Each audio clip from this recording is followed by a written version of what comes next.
Hey, Vincent. Good morning. Okay, so Vincent, well, first off, let folks know a little bit about you, and then I have some broad marketing questions that I need some guidance on. All right. My name is Vincent Kovar, and I'm a fractional CMO, currently focusing on SMBs, especially startups who usually are pre seed. So we Mhm. look at the foundations a lot about how to get them to that first seed round or the big round. So, and I work across all kinds of industries, everything from dating apps to games. My background originally was in gaming, Hmm. um, but also AI and blockchain. All right, then. Well, then this question should be right up your alley, I hope. Okay, so it's been, a crazy couple of years in business and marketing, right? Uh, are you seeing any marketing strategy shifts, let's say going into 2025?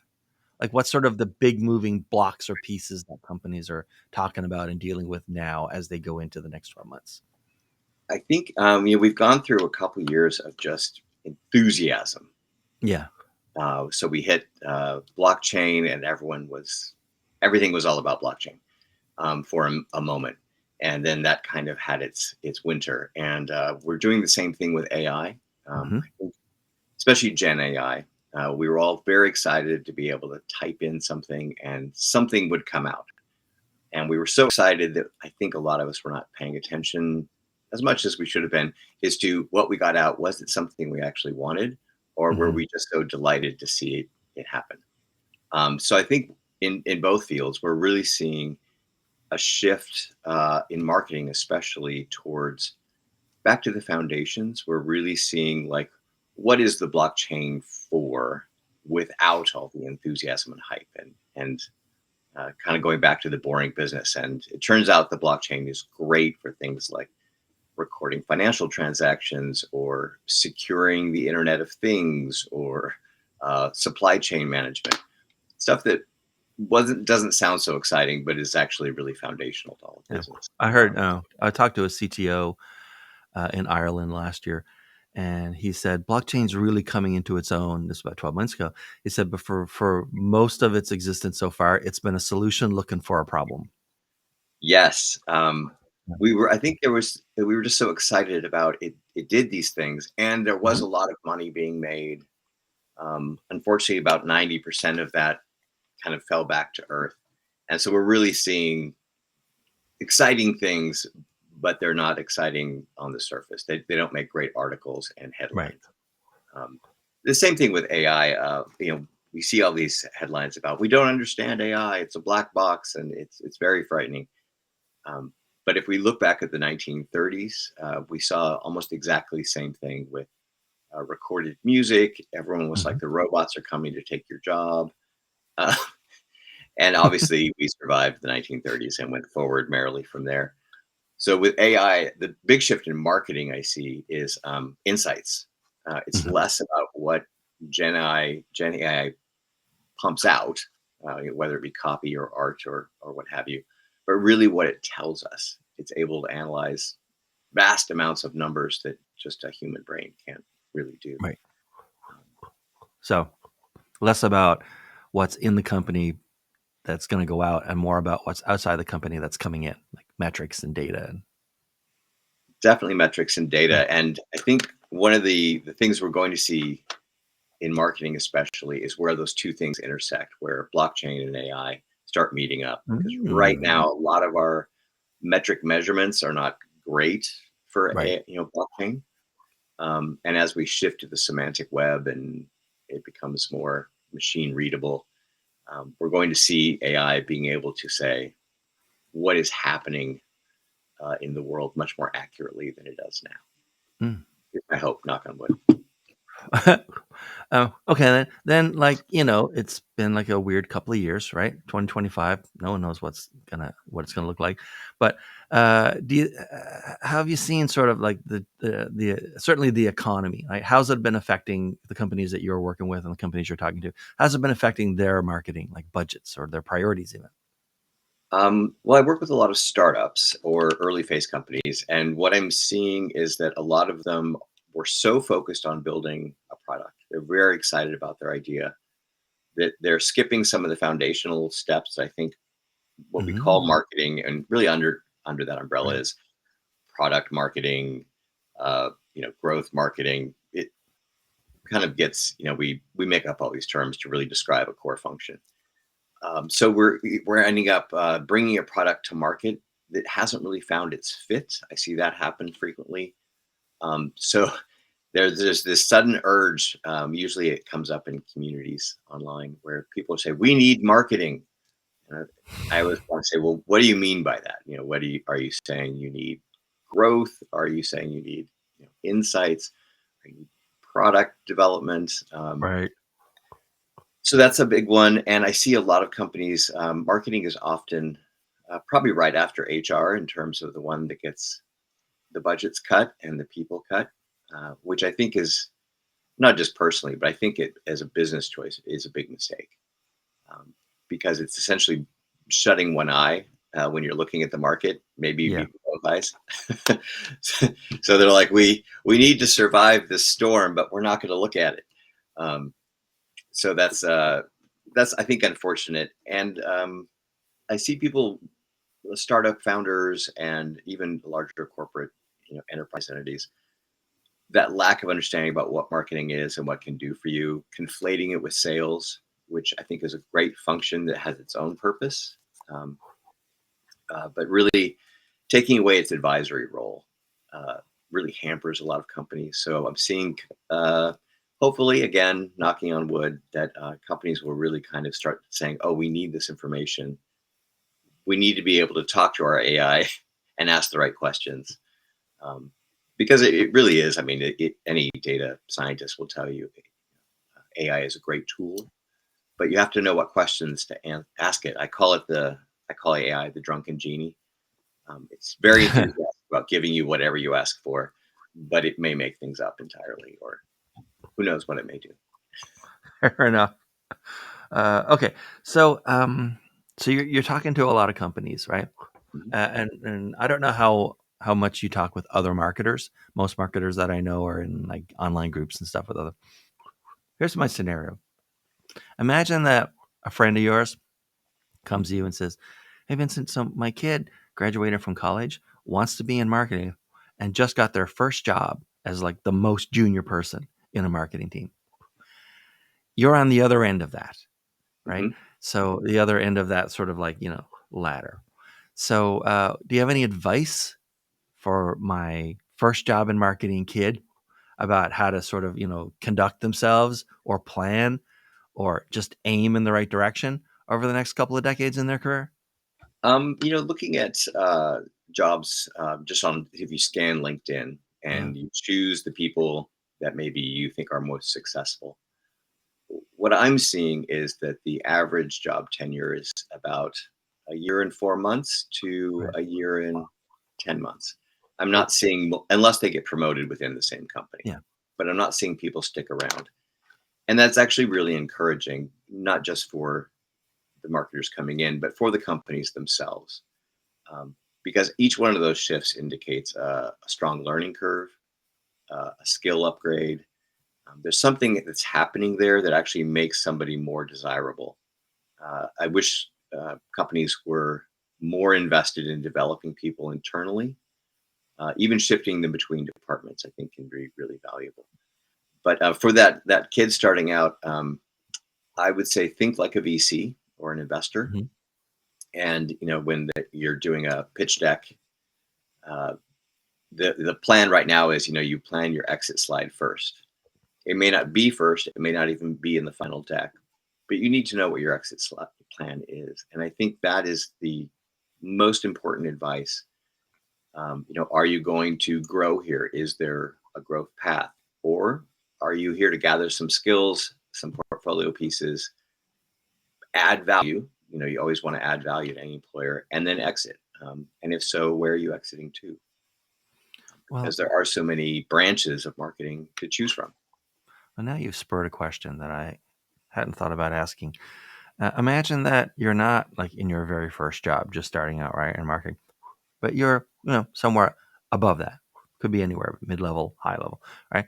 Now, you you managed to get some insider insight that the company is going to reduce its headcount in marketing like 6 months from now. That would be an amazing amount of insight, right? Nobody gets 6 months. But so, like, what advice would you give someone who came to you and says, like, Vincent, like, what do I need to be doing now so that if I'm one of the people that gets caught up in one of these rounds of layoffs, that I'm good to go? Well, almost everybody is going to get caught up in a round of Yeah. layoffs. I think that's something we're seeing that didn't used to be the case. I'm seeing a lot of people, especially in the gaming industry, who are profoundly shocked that they're being laid off. Yeah. They had achieved a certain level and they work for a Right. AAA, company.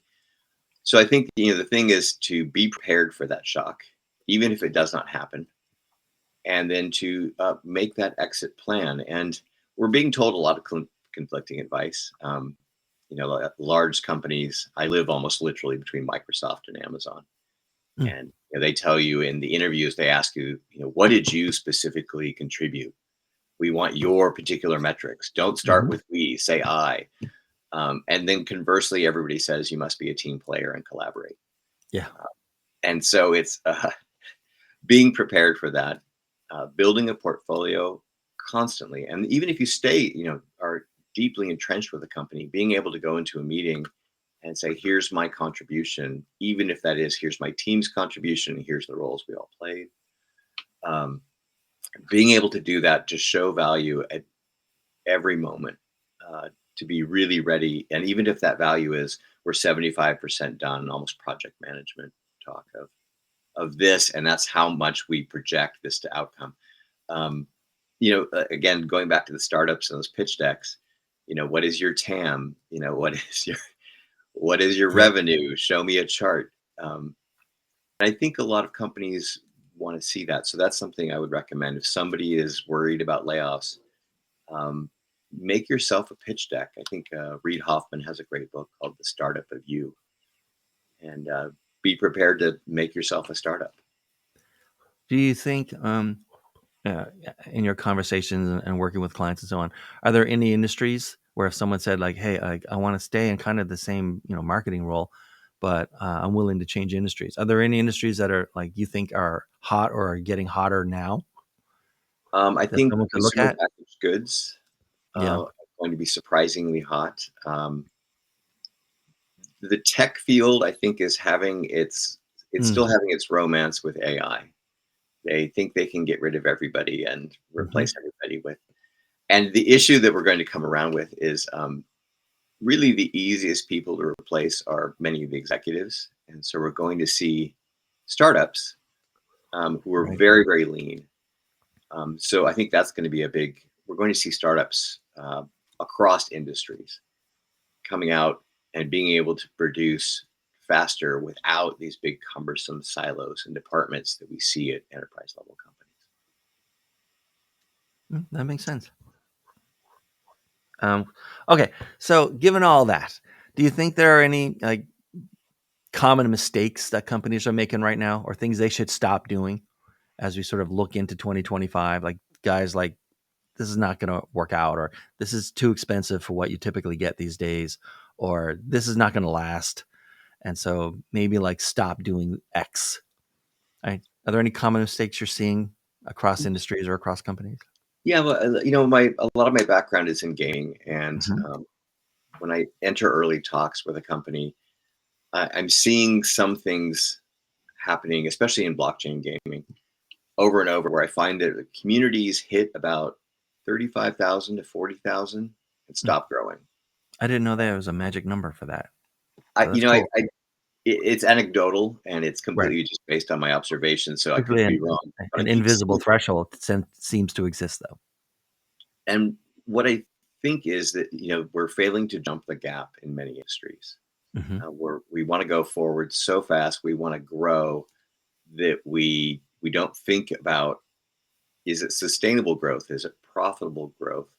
Um, you look at all the books of business over jump a couple decades back and a couple decades back, and the hot new, we're going to blitz scale, we're going to ramp up. We always have a term, and usually once those terms become ingrained, Hmm. that's when companies start to make mistakes. Some time back, we would talk about marketing campaigns or websites, and we wanted everything to be viral, sticky, addictive, and we don't use those words in any other way that is positive. If somebody said, "Here, reach in this bag, it's sticky and viral," Yeah. we wouldn't put our hand in the bag. But you go into a business meeting and you start babbling these terms, and everyone gets very Mhm. excited. And I think that is one of the first signs that we are divorcing ourselves from our customers and our industry when we start talking about the users, the customers, the clients, the players as other than us. Right. Yeah. Um, That's the really other good. mistake is when we assume they're exactly like us. Yeah. I call that the trap of awesome. We see that in games, especially. Somebody has a game, it's great. It's the most brilliant game there's ever been, and all their friends tell them they're right. Um, and they're going to probably hit that 35 to 40,000 threshold and not know what happened. Um, and so I think marketing's big mistake is they just needs to listen more. Um, Not only to the market and to each other, which I think is important to network with each other and see what's going on, but really listening to what the customer is worried about. Yeah. Uh, if they're worried about the environment and how much AI and blockchain electricity are using, really dig into that and figure out how to resolve that. I talk to hundreds and hundreds and hundreds of marketing people a year. And just between you and me and whoever eventually sees this. And there's um I don't have like I didn't do marketing in school. I didn't do it in college and I think either people pick up on it or it's just the culture or it's what they learned in their degree and move is that they seem to focus on translating what the company wants to say to the market,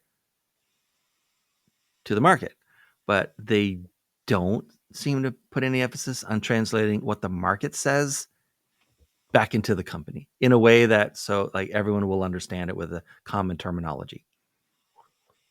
And And oh, we see that with companies will hire these very expensive consultants to come in for a couple weeks, mhm, and they're going to shake everything up, and we see them telling the company what the company wants to hear, but was just afraid to admit. But we think about, like, when a consultant comes in, they say your employees don't really worry about their salaries; they're worried about how empowered they are. yeah, Well, the managers and the executives who hired those consultants need to remember that they're the ones paying the salary. So, of course, they're going to say mhm, what they want to hear. And I think that's something that I think that's where we see the consultants who really make great success and shake up industries is they're willing to kind of say the awkward truths and say, like, here's something, provide an actionable insight, not just a criticism. But here's your problem, here's your real problem, and here's what you can do about it. I think that second step is missing too often. I agree. Okay, so I have two more questions for you Okay. as we wind down.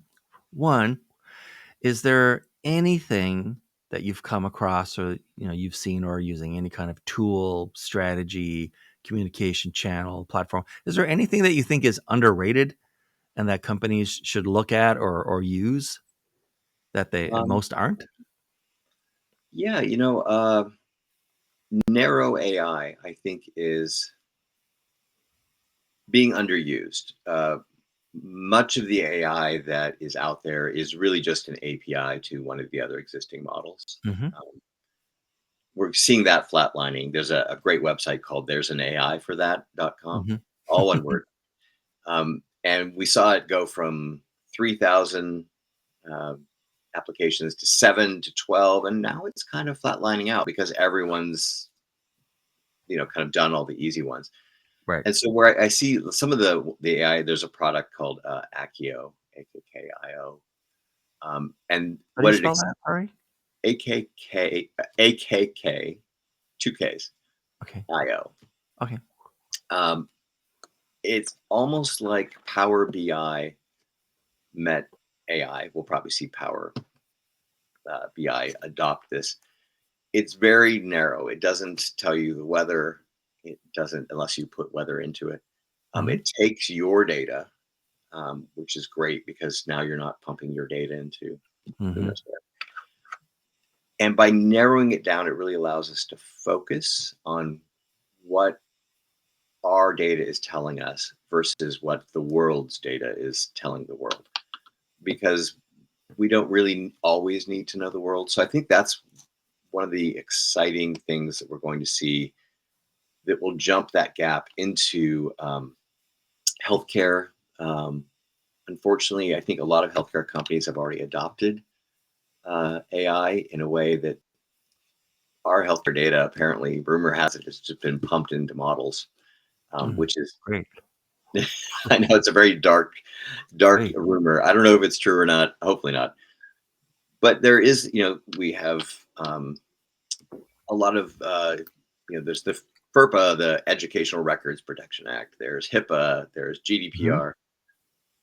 That urged privacy currently is in direct conflict with AI models, and so we're going to see a narrowing. That we're going to see the same thing in blockchain. Um, that balance between transparency and immutability by adding in ZK, zero knowledge Right. rollups and zero knowledge proofs. We're going to be able to see people do business bids or healthcare records or whatever that is contained and not accessible to everyone. We'll know it's there, we'll know it's accurate, but we won't be able to open the folder essentially and Right. see everybody's stuff. Hmm. So those are, I guess, if I had to summarize that, which I probably should learn to do more, is that balance between privacy and utility is going to be really something we're going to see explode the next 2 years. Right. Alright. Okay. Last question before we wind down. How would you finish this sentence for me? Most clients just don't understand. Wow, that's a Yeah, I get the easy part of the question, and then everyone else gets the hard part. That's how it works. well, you can tell that my summarization tools are all kicking in simultaneously. Going, wow, how do we distill this down? Um, in a way, I would say they don't understand marketing as a large concept that Mhm. is made up of sub pieces. Um, Most clients don't understand that their belief is limiting. Um, so that all marketing is not marketing and sales are friends, hopefully, uh, but they are different. Um, Growth marketing is not the same as performance marketing, is not the same as social media marketing, though they may overlap. So being comfortable with that ambiguity is something that I think most clients don't understand is that you have to be able to jump into marketing as a wiggly, wobbly, gelatinous, uh, free rushing stream that sometimes isn't free rushing and sometimes isn't a stream. So it's a constantly changing metaphor of function that is informative, but also it listens. I think that's. I don't know if I answered your question in any No, that's coherent good. way, That's or good. if Yeah. I've just Uh, mixed metaphors and babbled. Um, okay. So this has been great. I love the open-ended question formats because people have such interesting experiences and backgrounds. Who should be contacting you these days, and how should they be doing it? um, One of the things I think is great about working with startups is that I'm able to talk to them before they send their pitch decks out. And I think that is somewhere that Mm, I like people to contact me because I find it the most exciting phase of business. Those early steps about just like, hey, we need to boil down to team, traction, timing, TAM. What does that mean? And really right. turning that into a story. I spend a lot of my time listening to pitches and reviewing pitch decks. And so I think anybody that is just on that cusp of getting that big investment, sometimes I tell people that they need to wait and get some revenue under their belt and see if they want that investment. Yeah. It's always a trade off. So I think those are the people that one of the things about being in the industry for a while is you've been knocked around a bit and learned a few things, got a few bruises still. Um, so being able to companies that maybe want to skip ahead and avoid a few of those bruises, some of them are unavoidable. Very That would good. be a good claim for me. And LinkedIn is the way to get to you? LinkedIn, I try to stay active on LinkedIn as much as I can without being too much. Um, Again, it's a tricky balance, but Yeah. All right. Thanks, Vincent. This has thank you been very much. fantastic. You never know when someone's going to show up. I'll be honest with you. It's been almost 200 guests, and every time I'm like, how's this going to go? But people are pretty great. And you did fantastic. Thanks very much for this. Oh, good. Uh, I try to stay spontaneous, but also have a few notes just in case I lost my train of thought. well, I appreciate that. And so thanks, Vincent. Thanks, everyone, for watching. We'll see you in the next episode. There are lots of them and lots of them. See you soon.